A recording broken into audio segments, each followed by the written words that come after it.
Welcome back, Stas23 here, back again with some knife therapy, and today I have for you the SIXLEAF Knives SL-11. This is a rattlesnake design, and you could get these at White Mountain Knives. I think they're currently sold out, but they sell them for $36. I got mine off of Amazon, and I think it's coming straight from them because it took about a month to get here. And as far as I know, this is TwoSun's budget brand. And let's get some specs out of the way so you know how big or how small this knife really is. You have a total length of 7.2 inches, a blade length of 3.15 inches, so it's a medium-sized knife. You have a grip area of 3.75 inches. You have a blade stock thickness 0.09, so pretty slim stock. And the behind the edge thickness on my particular knife is around 14 thousandths, sharpened at 20 degrees per side. All right, let's take a closer look at this. You have just a classic drop point blade of a D2 steel with a blasted stone wash finish. It looks nice, but D2 is not the best steel to be doing a rougher finish like this blasted finish too. I did get a little bit of corrosion on mine, but a little flitz took care of it. There's the Rattlesnakes logo right there. I guess that's the the maker's brand name or the brand. And there's the logo to SIXLEAF. You have a nice top swedge and a nice precision point for piercing, but it's not too dainty. You do have a little bit of meat behind there. You have a sharpening tool that clears the plunger line just barely. I did sharpen this up after I did the testing, and it's starting to widen up back in the back over there, as you can see.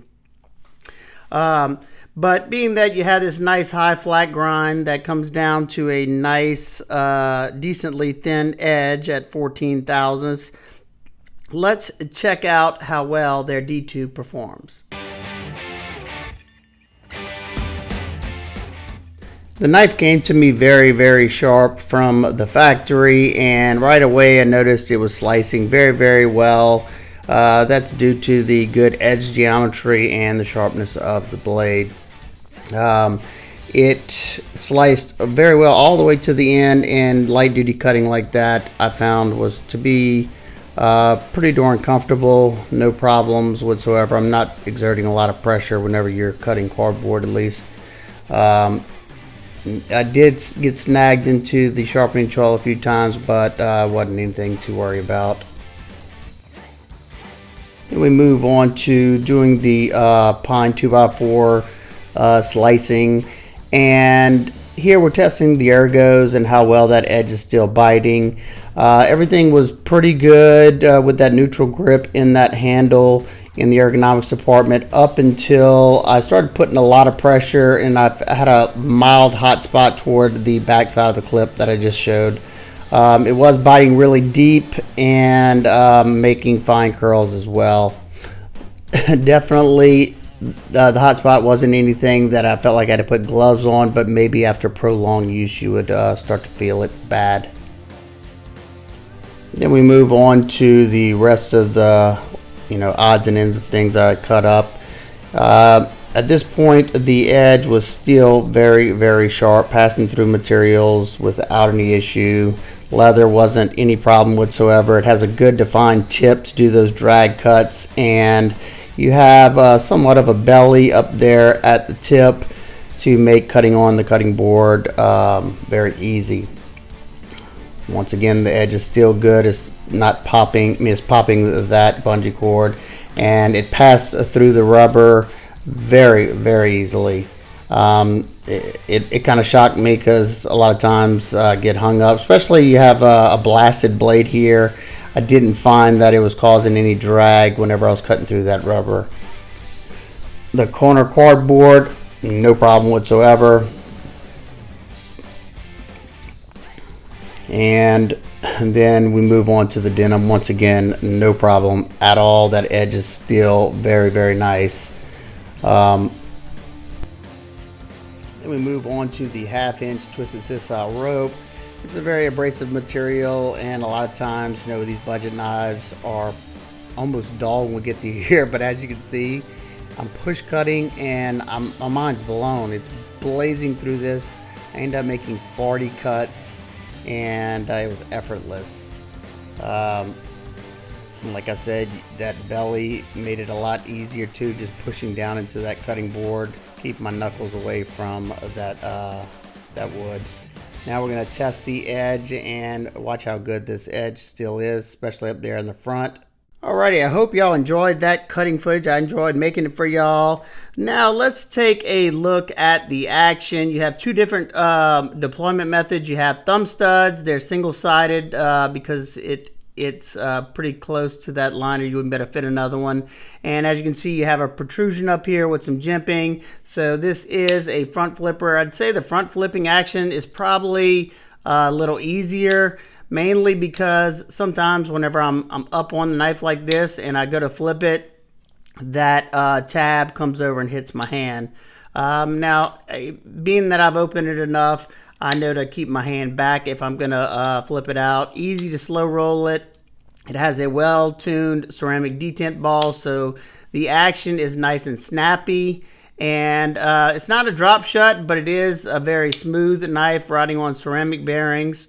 Let's close it up and take a look at the scale area. You have this green, it looks like canvas micarta. They call it linen, but it doesn't really matter.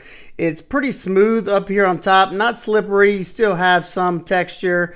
The sides where they soften those edges right here are a little rougher. And you do have a chamfer going here and to the back. It is pretty squared up here on the back. However, that didn't really get in the way whenever I was doing the cutting. You do have a small lanyard hole. One thing I do like is T8 Torx throughout. You do have a deep carry pocket clip. It is tip up or right hand carry only though. Let's check it out in the pocket. And notice it goes in the pocket very nicely and pretty much buries the entire knife in there. And that slender profile right here stays out of the way, so you don't have anything poking you whenever you're putting your hand down in the pocket. All right, now let's check out the lockup.